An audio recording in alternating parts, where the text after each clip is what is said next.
2 महीने का वक्त बीत गया, लेकिन अयोध्या के मोहम्मद जावेद के लिए वो खौफनाक रात आज भी खत्म नहीं हुई है। 6 फरवरी को शाम को हुआ वो जानलेवा हमला, वो लोहे की रॉड और लाठियों की चोट, सब कुछ पुलिस की फाइलों में तो दर्ज है, लेकिन आरोपी आज भी खुलेआम घूम रहा है। सवाल यह है कि क्या अपराधियों के हौसले इतने बुलंद हैं कि उन्हें पुलिस का खौफ ही नहीं है। 6 फरवरी की शाम करीब 6 बजे जावेद गोरखपुर के नारायणपुर से अपनी पिकअप पर भैंस लेकर लौट रहा था।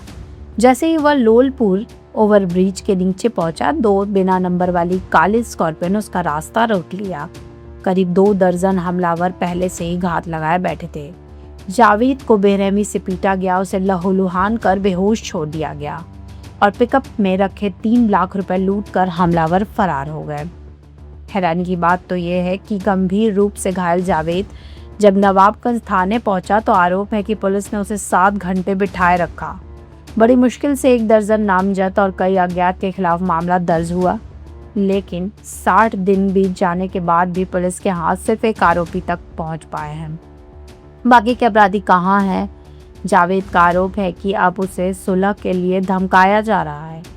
विपक्षी खुलेआम कह रहे हैं कि हमारी पुलिस से सेटिंग हो गई है, अब की बार जिंदा नहीं बचोगे। जान और माल की धमकी से डरा हुआ जावेद अब दर दर भटक रहा है।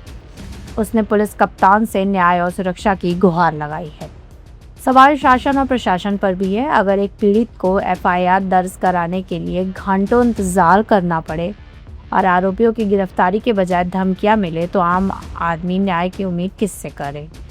क्या पुलिस इस रसूखदार हमलावरों को पकड़ पाएगी या फिर जावेद की ये चीख फाइलों में ही दबी रह जाएगी? प्रशासन की इस खामोशी पर आपकी क्या राय है? हमें कमेंट में ज़रूर बताएं।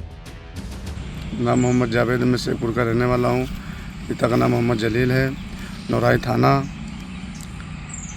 6 फरवरी को मैं नारायणपुर से लौटा था।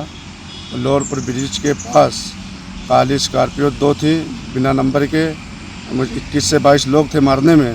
6:20 पे ये शाम को ये नाक पे लगा था, यहाँ हाथ पे लगा था, सर फट गया था 2 जगह।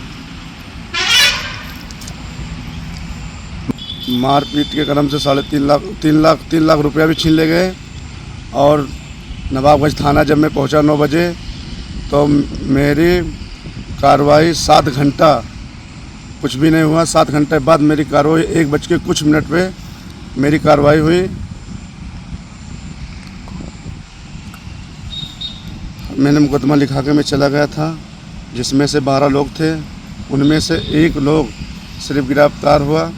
अभी तक कोई दूसरा आदमी ना गिरफ्तार हुआ। मुझे लगातार मारने की और धमकी दी जा रही है। कह रहे हैं सुलह कर लो, नहीं जान से मार दूंगा। पुलिस अब तक कोई कार्रवाई नहीं कर रही है। मेरे जान का खतरा है। मैं बराबर नारायणपुर जाता हूँ भैंस खरीदने। इसी के लिए मुझे डर लगा रहता है कि कभी ना कभी मुझे मार दिया जाएगा। शासन और प्रशासन से मुझे यही कहना है कि कार्रवाई करिए, मेरा पैसा मिले, अवश्यों को कड़ी से कड़ी सज़ा मिले।